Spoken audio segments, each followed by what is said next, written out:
मेरी आँख का आँसू तेरी आँख से क्यों बहता है? मेरी आँख का आँसू तेरी आँख से क्यों बहता है? क्या चुपके चुपके तू भी कोई दर्द मोहब्बत सहता है? क्या चुपके चुपके तू भी कोई दर्द मोहब्बत सहता है? अपना बनकर गैर का हुआ जो, अपना बनकर गैर का हुआ जो, उसकी याद दिल से जाती नहीं, उसकी याद दिल से जाती नहीं। जागते सोते हंसते रोते बस याद वो आता है, बस याद वो आता है। गझल फुलांचं ऋतू सत्य, डॉक्टर नसीम पठाण यांच्या भावानुवाद केलेल्या पुस्तकाचा हा सेगमेंट आपण सुरू केला आहे. अंजुम यांच्या गझलांचा भावानुवाद, त्यांच्या एका गझलच्या या काही ओळी त्याच्या अनुवादासह. पहा मित्रांनो, या प्रेमीला असं वाटतंय की माझ्या डोळ्यातनं जी आसवं वाहत आहेत तीच आसवं तुझ्याही डोळ्यातून का वाहत आहेत? तुला सुद्धा ते शल्य आहे का? तू सुद्धा असा एकांतात गुपचूप या प्रेमामुळं ज्या काही यातना मिळाल्यात त्या तू पण भोगतीयस का? असा सवाल हा शायर आपल्या प्रेमिकेला करतोय. आणि पुढे जाऊन तो विचारतो. काय विचारतोय पहा. विरहाचं दुःख तर दोघंही सहन करतायत असंच याला म्हणायचंय. एखादा प्रेमामध्ये हातात हात घालून चालतो आणि काही कारणास्तव त्यांचं ते प्रेम यशस्वी होत नाही. एखादा दुसऱ्याचा होऊन जातो. म्हणून काय त्या दुसऱ्याच्या मनातल्या आठवणी त्या मरून जातात का? तर त्या कधीच मरत नाहीत, असंच काहीसं या शायरला सांगायचं आहे. आणि मग तो म्हणतो, जागते सोते हंसते रोते बस याद उसी की रहती है. बिलकुल एखादी व्यक्ती सोडून गेली तरी तिने दिलेल्या त्या प्रेमातल्या आठवणी, छोट्या छोट्या आठवणीसुद्धा त्याला आठवत राहतात. हेच एक सत्य आहे खऱ्या प्रेमातलं.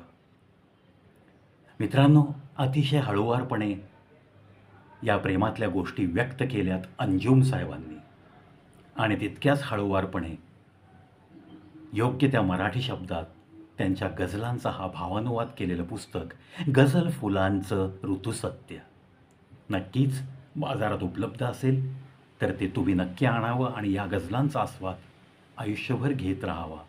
याच विनंतीसह या एपिसोडमधनं रजा घेतो मित्रांनो. पुन्हा भेटूयात याच गझलच्या पुढच्या ओळी घेऊन. तोपर्यंत मस्त राहा, हसत राहा. आणि हो, कोणाच्या तरी एका चेहऱ्यावर रोज आपण कसं हास्य आणू शकतो, खिलवू शकतो, याचा सुद्धा थोडासा विचार करा. चॅरिटी, जाता जाता चॅरिटी हा शब्द तसा छोटा आहे ना, CHARITY. पण याच्यासाठी काही खूप मोठी डोनेशन्स दिल्यावरच तुम्ही चॅरिटी केली असं म्हणता येत नसतं. रस्त्याने जाता जाता सुद्धा, तुमच्या रोजच्या रस्त्यावर फिरायला जाताना सुद्धा तुम्ही काही चॅरिटी करू शकता. फॉर एक्झाम्पल, एखादी वयोवृद्ध व्यक्ती आहे, स्त्री असो अगर पुरुष असो, काही विकायला बसली आहे, ती कोथिंबीर विकती आहे, मिरच्या विकती आहे, केळी विकती आहे. तुम्हाला तसं पाहिलं तर उपयोगी पडणार आहे, पण गरज नसेल तरीसुद्धा देवाने तुम्हाला भरभरून दिलं आहे. जर तुम्ही एखादी गोष्ट त्यातनं घेतली आणि जर तिला ₹1 मिळणार असेल तर नक्की तिथं खरेदी करा. त्याचा काही ना काही तुम्ही उपयोग करणार आहात आणि तिला, त्या व्यक्तीला तिचा उत्साह वाढेल, तिला ₹2 मिळतील. So such type of behaviour is also known as charitable behaviour. आशा करतो मित्रांनो, जाता जाता दिलेला हा संदेशसुद्धा तुम्ही मनावर घ्याल आणि आपल्या अवतीभवती अगदी काही नाही, ₹5-10 बिस्किटचे पुडे घ्या. भटकी कुत्री तुम्हाला रोजच्या रस्त्यात दिसत असतात, तुम्ही सुरुवात तर करा. 2-2, 3-3 बिस्किटं टाका 2-3 कुत्र्यांना. ही सुद्धा चॅरिटी आहे. थोडीशी त्यांची भूक जाता जाता तुम्ही मिटवून जाता. मित्रांनो, जगणं ना खूप सोपं आहे आणि आनंद मिळवणं त्याहून सोपं आहे. पण माणूस काय झालाय, मी आणि माझं यामध्ये गुरफटून गेलाय.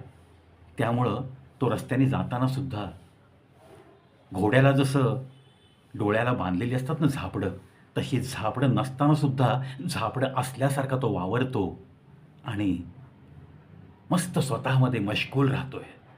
इथंच थोडीशी चूक होतीये. ती सुधारण्याचा हा प्रवीचा एक छोटासा प्रयत्न.